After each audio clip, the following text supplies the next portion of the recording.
سامعین کرام، اس میں کوئی شک نہیں ہے کہ یہ ماہ رمضان ماہ غفران ہے، مغفرت کا مہینہ ہے، اور اللہ کے نبی صلی اللہ علیہ وسلم نے اس کے بہت سارے فائدے شمار کروائے ہیں۔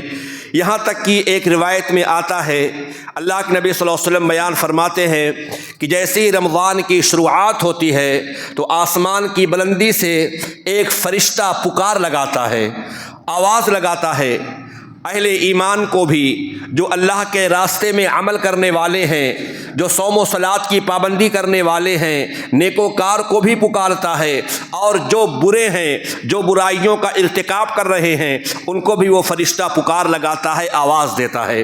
حدیث کے الفاظ ہیں، یا باغی الخیر اقبل، وہ فرشتہ آواز لگاتا ہے، اے نیکیوں کے کرنے والے، اے صوم و صلات کی پابندی کرنے والے، صدقات و خیرات کرنے والے، نیکیوں میں آگے بڑھنے والے، وقت آ چکا ہے، ماہ رمضان آنے والا ہے، ماہ رمضان کے فیوز اور برکات جاری ہونے والے ہیں، اور یہ عظیم مہینہ تمہارے اوپر سایہ فگن ہو چکا ہے۔ اے نیکیوں کے کرنے والے، تم نیکیوں کے کام میں اور آگے بڑھ جاؤ۔ وہ نیکوکاروں کو پکارتا ہے، اچھے لوگوں کو خطاب کرتا ہے، اور وہیں پر ایک فرشتہ ان لوگوں کو بھی آواز لگاتا ہے جو نافرمانی میں، برائیوں میں لت پت ہے، اللہ رب العالمین کی نافرمانی کر رہے ہیں، سرکشی اور بغاوت کر رہے ہیں، نماز سے غفلت اختیار کیے ہوئے ہیں، ان کو بھی وہ فرشتہ آواز لگاتا ہے اور کہتا ہے، یا باغی الشر اقصر، اے برائی کے کرنے والے، اب تو برائیوں سے باز آ جا۔ اللہ اکبر! اس قدر یہ عظیم مہینہ ہے کہ فرشتے بھی اہل ایمان کو آواز لگاتے ہیں، اور نافرمانوں کو نافرمانی سے روکنے کے لیے اعلان کر رہے ہیں، اچھے لوگوں کو اچھائی پر لانے کے لیے پکار لگا رہے ہیں۔ تو لہذا یہ مہینہ واقعتاً ایک عظیم مہینہ ہے جو ہمارے اوپر سایہ فگن ہونے والا ہے۔ اور ہم آپ ذرا دیکھیں کہ صحابہ کرام رضوان اللہ علیہ مجمعین ماہ رمضان کے آنے سے پہلے ہی وہ دعائیں کیا کرتے تھے، اللہ رب العالمین سے التجائیں کیا کرتے تھے، اور کہتے تھے، اے اللہ یہ مبارک مہینہ ہمیں تو نصیب فرما دے۔ یہ ان کی پکار تھی صحابہ کی، یہ صحابہ کرام کی دعا تھی۔ رمضان کے آنے سے 6 مہینے پہلے ہی سے وہ دعائیں کیا کرتے تھے اور کہتے تھے، اللہم بلغنا الی رمضان، اے اللہ ہمیں رمضان کا مہینہ نصیب فرما دے۔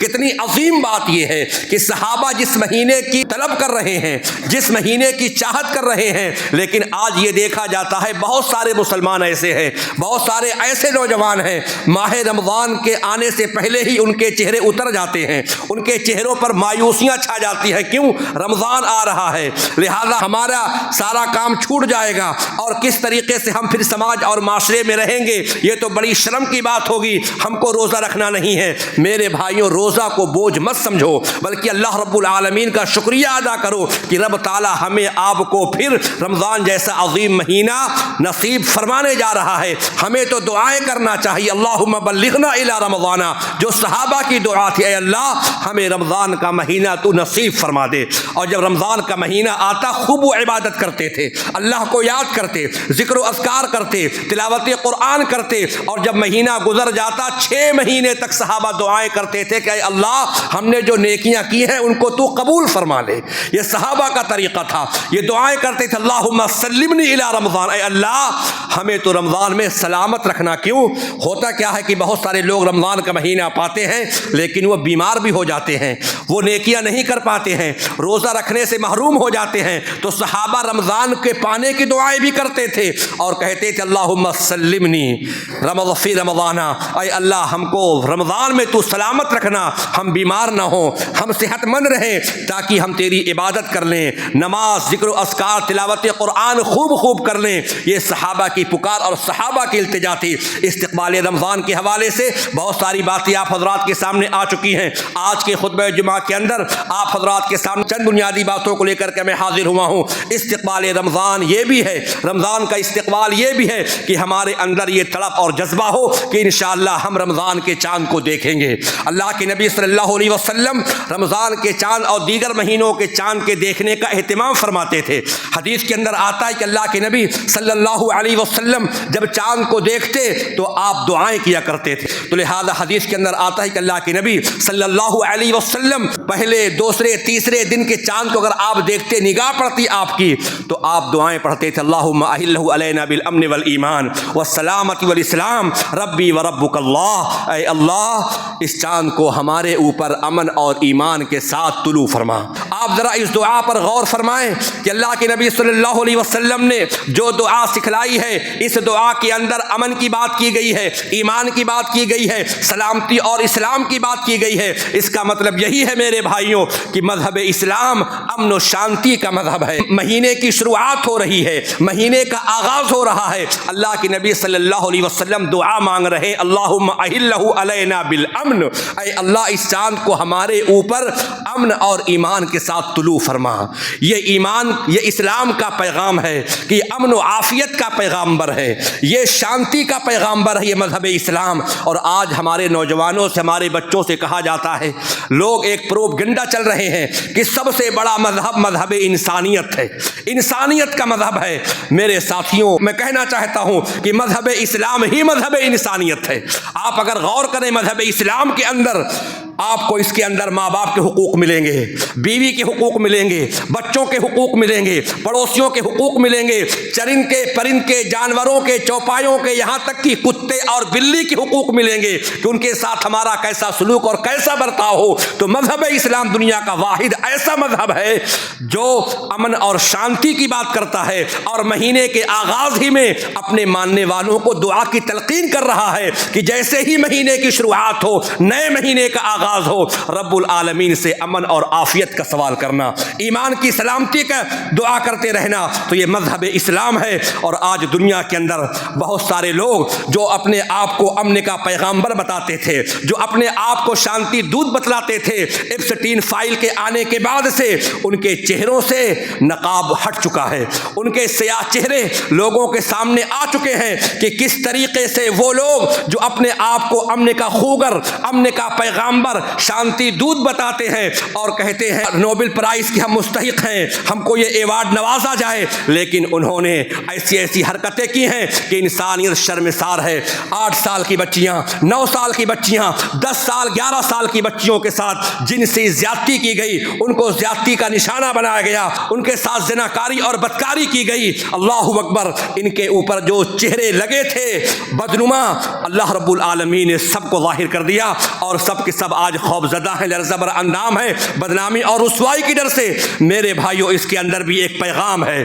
یہ تو دنیا کی کتاب ہے, یہاں کی ایپسٹین فائل کھل رہی ہے, لوگ ڈرے اور سہمے ہیں, اور ہم لوگوں کی بھی فائل کھلے گی یہاں پر یا تو آخرت میں. ہم نے اس کے لیے کتنی تیاریاں کی ہیں. الغرض میرے بھائیوں, تو اسلام ہی مذہب انسانیت ہے جو ہر ایک کے حقوق کو بتاتا ہے. تو سب سے پہلی چیز تو یہ ہے رمضان کے استقبال کے حوالے سے کہ ہم رمضان کے چاند کو خوشی خوشی دیکھیں اور اللہ رب العالمین سے دعا کریں امن کی, ایمان کی, سلامتی اور اسلام کی. ربی و ربک اللہ, اے چاند میرا بھی رب اللہ ہے, تمہارا بھی رب اللہ ہے. یہ توحید کی پکار ہے کہ سب کا خالق, مالک, رازق ایک اللہ ہے, وہی مالک کل ہے, وہی مختار کل ہے. یہ توحید کا پیغام ہے. دوسری چیز, ماہ رمضان کے استقبال کے حوالے سے اللہ کے نبی صلی اللہ علیہ وسلم صحابہ کرام کو مبارکباد بھی پیش کیا کرتے تھے. اللہ کے نبی صلی اللہ علیہ وسلم ماہ رمضان کے آنے سے پہلے آپ نے فرمایا, آپ نے ارشاد فرمایا, اتاکم رمضان شہر مبارک, شہر مبارک, اے میرے صحابہ ماہ رمضان آنے والا ہے اور یہ مبارک مہینہ ہے, یہ شہر مبارکہ ہے. اللہ کے نبی صلی اللہ علیہ وسلم صحابہ کرام کے سامنے اس مہینے کو بابرکت والا مہینہ قرار دے رہے ہیں, گویا کہ آپ ان کو مبارکباد پیش کر رہے ہوں کہ اس مہینے کے استقبال کے لیے تم تیار ہو جاؤ. میرے بھائیوں, استقبال رمضان کے حوالے سے میں یہ بات بھی کہنا چاہتا ہوں, رمضان کے آنے سے پہلے پہلے ہم اور آپ اپنی نیتوں کو خالص کر لیں, اپنے نیتوں کے اندر حسن پیدا کر لیں, اپنے نیتوں کو کے اندر خلوص پیدا کریں, اور آپ یہ تہیہ کر لیجئے کہ انشاءاللہ الرحمن ماہ رمضان اللہ ہمیں نصیب فرمائے گا. ہم نماز, روزہ, صوم و صلاۃ, تلاوت قرآن اور نماز تراویح کا بھی اہتمام کریں گے.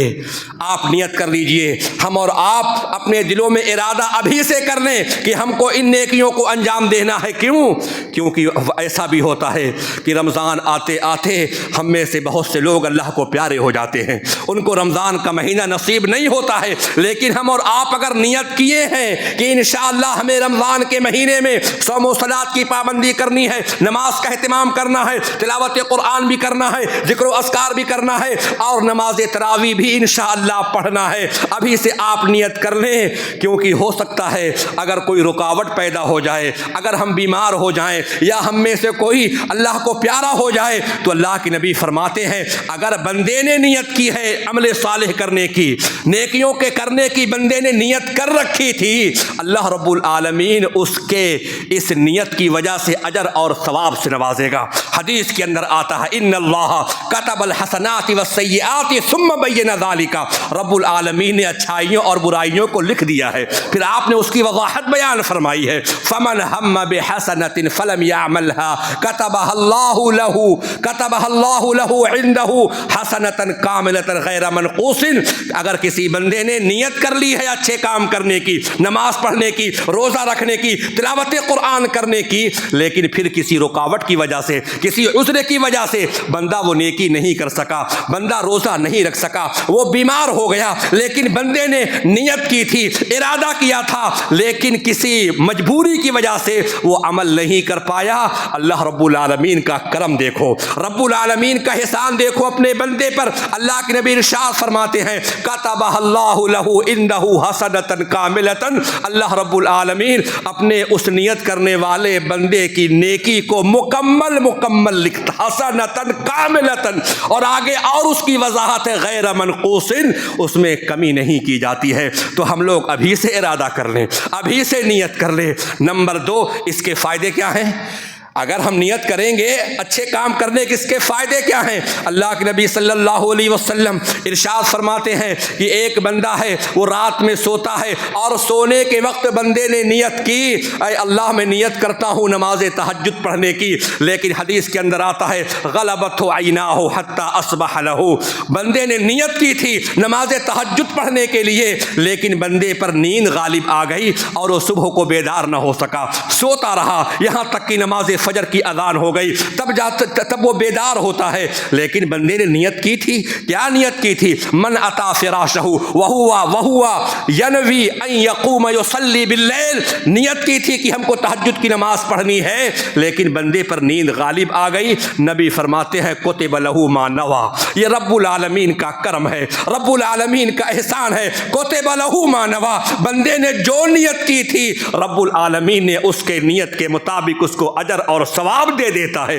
اللہ اکبر! آپ ذرا دیکھیں، اللہ کے نبی ارشاد فرماتے ہیں اللہ کا ایک وہ بندہ ہے رب نے اس کو علم سے نوازا ہے، رب العالمین نے اس کو عبادت کی توفیق دی ہے، لیکن اس کے پاس مال نہیں ہے، وہ صاحب مال نہیں ہے، وہ مالداروں کو دیکھتا ہے اللہ کے راستے میں وہ خرچ کر رہے ہیں، مسجد میں، مدرسے میں، خیر کے کاموں میں پیسے کو لٹا رہے ہیں، بندہ ان لوگوں کے اس عمل کو دیکھ کر دل میں تمنا کرتا ہے لو ان لی مالا لعملت بعمل فلان، اے اللہ کاش کہ میرے پاس بھی مال ہوتا، میں بھی صاحب مال ہوتا تو آج میں بھی فلاں کے طریقے پر اور فلاں مالدار جیسے میں بھی اللہ کے راستے میں خرچ کرتا۔ اللہ اکبر! بندہ بھی دل میں سوچ رہا ہے، اس کی نیت بڑی نیک ہے، نیت بڑی سچی ہے، اللہ کے نبی فرماتے ہیں اس کے اس نیک نیتی کی وجہ سے اس کو وہ اجر و ثواب دے دیا جاتا ہے۔ تو استقبال رمضان کے حوالے سے ابھی سے ہم اپنے دل کو خالص کر لیں،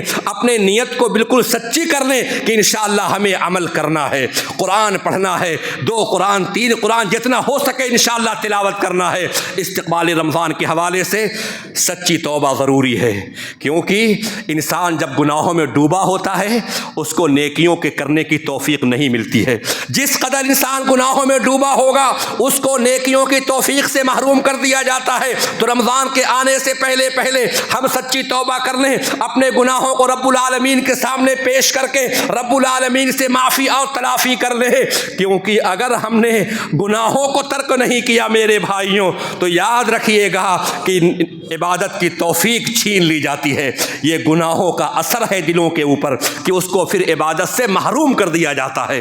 اللہ اکبر۔ سفیان ثوری رحمۃ اللہ علیہ کا ہمیں ایک قول یاد آیا، وہ کہتے ہیں حرمت قیام اللیل 5 اشہر بذنب اذنبتہ، مجھ کو 5 مہینے تہجد کی نماز سے محروم کر دیا گیا ایک گناہ کی وجہ سے۔ لوگوں نے پوچھا وما ذاک الذنب، اے امام سفیان ثوری آپ کا گناہ کیا تھا؟ کہا گناہ یہ تھا فرأیت رجلا یدعو اللہ ویبکی، میں مسجد میں داخل ہوا، ایک مسلمان مسجد میں نماز پڑھ رہا تھا، نماز پڑھنے کے بعد اپنے ہاتھوں کو اٹھاتا ہے، رب کے سامنے دعائیں کرتا ہے، التجائیں کرتا ہے، زار و قطار وہ رو رہا تھا، اور اس کے رونے کو دیکھ کر کے میں نے اپنے دل کے اندر سوچا فقلت فی نفسی، میں نے اپنے نفس میں کہا مرائن، یہ دکھاوا کر رہا ہے۔ اللہ اکبر۔ ایک گناہ لوگوں کے نیتوں میں شک کیا اس نے، اللہ کو کہتے ہیں رب العالمین نے میں حرمت قیام اللیل 5 اشہر، 5 مہینہ میں تہجد کی نماز سے محروم کر دیا ایک گناہ کی وجہ سے۔ تو رمضان کے آنے سے پہلے پہلے ہم اور آپ اپنے نیتوں کو خالص کر لیں، اپنے سچی توبہ کر لیں۔ کیوں؟ اگر ہم نیکی کریں گے، ایک نیکی دوسرے نیکی کو دعوت دیتی ہے۔ کیا ہم نے دیکھا نہیں؟ کیا ہم نے غور نہیں کیا؟ اگر ہم نماز پڑھتے ہیں تو دل میں خیال آتا ہے لائیے تلاوت قرآن بھی کر لیں۔ اگر ہم اللہ کی جانب جھکتے ہیں دل میں خیال آتا ہے یہ غربا ہیں، یہ مساکین ہیں، لاؤ ان کی امداد بھی کر دیں۔ ایک نیکی انسان کو دوسرے نیکی کی دعوت دیتی ہے، اور ایک گناہ، علامہ ابن قیم رحمۃ اللہ علیہ نے کہا تھا ان المعاصی تزرع امثالها، گناہ اپنے جیسے گناہوں کو بوتا ہے، ایک گناہ دوسرے گناہ کو لاتا ہے۔ انسان کو ایک گناہ کرتا ہے، دوسرا گناہ اس کو دعوت دیتا ہے، تیسرا گناہ کرتا ہے، چوتھا گناہ اس کو دعوت دیتا ہے، اور انسان گناہوں کے مکر اور فریب اور جال میں پھنستا ہوا چلا جاتا ہے۔ اللہ اکبر۔ اور پھر اس کو نیکیوں کے کرنے کی توفیق نہیں ہوتی ہے۔ اور لیکن اسی کے برعکس اگر بندہ عمل نیک کرتا ہے تو ایک نیکی دوسرے نیکی کو دعوت دیتی ہے اور اس کو اللہ کی طرف بلاتی ہے۔ آج دیکھا جاتا ہے، میں نے دیکھا ایک بیچارے بزرگ ہیں، 70 سال ان کی عمر ہو چکی ہے، تقریر ختم ہوئی، میرے پاس ہے مولانا آپ کا بیان میں باہر سے سن رہا تھا، دل تو چاہتا ہے نماز پڑھوں، لیکن اگر مسجد میں آ کر نماز پڑھوں گا تو لوگ کہیں گے دیکھو زندگی بھر تو سرکشی کرتا رہا، بغاوت کرتا رہا، اور دیکھو جب 70 اور 75 سال کی عمر ہو گئی تو یہ اللہ سے ڈر گیا۔ اور میں نہیں چاہتا کہ لوگ میرے بارے میں یہ سمجھے کہ میں اللہ سے ڈرتا ہوں، میں جو سرکشی کر رہا تھا لوگ کیا کہیں گے کہ میں ڈر گیا۔ اللہ اکبر۔ میں نے کہا چچا اگر لوگ یہ سوچے تو اچھی بات ہے، اگر اللہ کا ڈر سے، اللہ کے خوف سے آپ مسجد میں آئے تو بڑی خوش نصیبی کی بات ہے۔ نبی نے فرمایا تھا لن یلج النار من بکا من خشیت اللہ، وہ بندہ جہنم میں داخل نہیں ہو سکتا ہے جو اللہ کے خوف سے رو پڑے، اس کی آنکھیں اللہ کے عذاب کو سوچ کر کے اشکبار ہو جائے، وہ بندہ جہنم میں نہیں جاتا۔ یہ تو بڑی اچھی بات ہے۔ آپ ایسا کیوں سوچتے ہیں؟ اگر میں مسجد میں جاؤں گا، نماز پڑھوں گا تو لوگ کہیں گے دیکھو مرنے سے پہلے پہلے اللہ سے ڈرنے والا بن گیا۔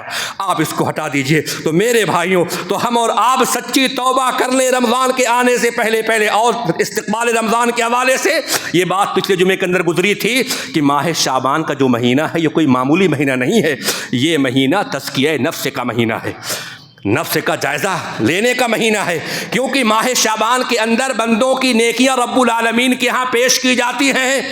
اور نبی نے کیا فرمایا تھا جب صحابی نے پوچھا تھا اے اللہ کے نبی آپ روزہ کیوں رکھتے ہیں؟ بہت سارے مہینے آتے اس قدر آپ روزہ نہیں رکھتے، ماہ شعبان میں روزہ کیوں رکھتے ہیں؟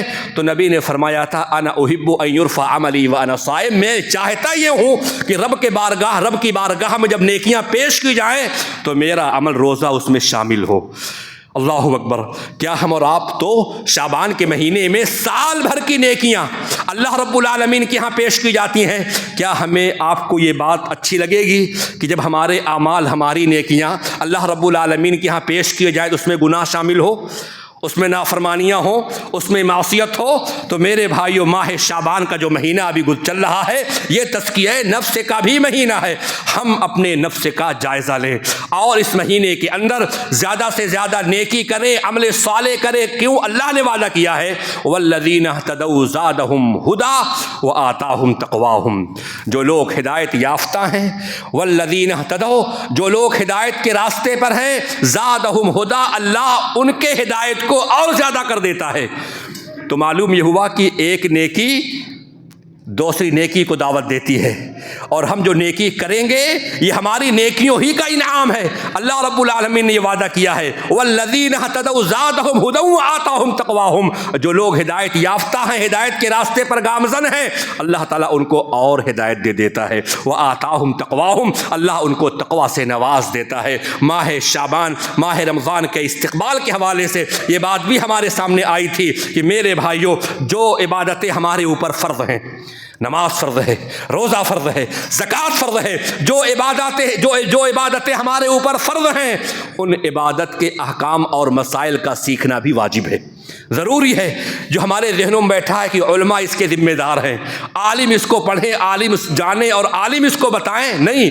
اللہ کے نبی فرماتے ہیں طلب العلم فریضۃ علی کل مسلم، علم کا حاصل کرنا ہر مسلمان پر فرض ہے۔ اس کا کیا مطلب ہے؟ جو عبادتیں ہم پر فرض ہیں ان کے احکام اور مسائل کا سیکھنا بھی ہمارے اوپر فرض ہے۔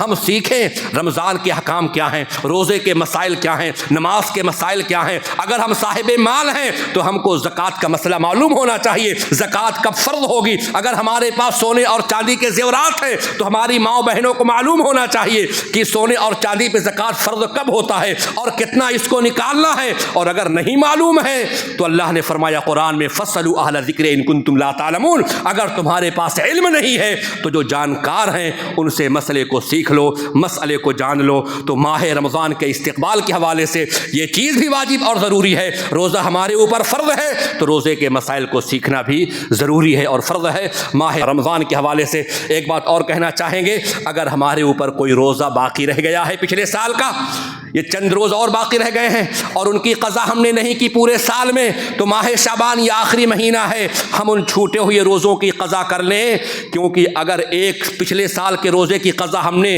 اگلا رمضان آنے سے پہلے نہیں کی، سال گزر گیا یوں ہی، تو اس کے بعد قضا تو ہے ہی ہے، قضا کے ساتھ ساتھ توبہ استغفار بھی ہے، اللہ سے معافی مانگنا ہے۔ اللہ پورا سال گزر گیا، میں روزہ نہیں رکھ سکا، یہ 2 سال کے روزے رہ گئے، 3 سال کے روزے رہ گئے، اللہ ہمارے گناہوں کو تو معاف فرما دے، جو مجھ سے کوتاہی ہوئی عملی اس کو تو معاف فرما دے۔ تو لہٰذا یہ آخری ایام، آخری مہینہ ہے، اگر ہمارے ذمے، آپ کے ذمے، ہمارے ماؤں بہنوں کے ذمے کچھ روزے رہ گئے ہیں تو ہم ان روزوں کی قضا کر لیں اگلا رمضان شروع ہونے سے پہلے۔ یہ بھی ماہ شعبان اور ماہ رمضان کا تقاضا ہے۔ یہ چند بنیادی باتیں تھیں ماہ رمضان کے استقبال کے حوالے سے جس کو میں نے آپ حضرات کے سامنے رکھی ہیں۔ اللہ رب العالمین ہمیں اور آپ کو عمل نیک کی توفیق عطا فرمائے۔ اللہ تعالی ہمیں اور آپ کو تلاوت قرآن کی، ذکر و اذکار کی، صدقات و خیرات کی توفیق عطا فرمائے، آمین۔ بارک اللہ لنا ولکم فی القرآن العظیم۔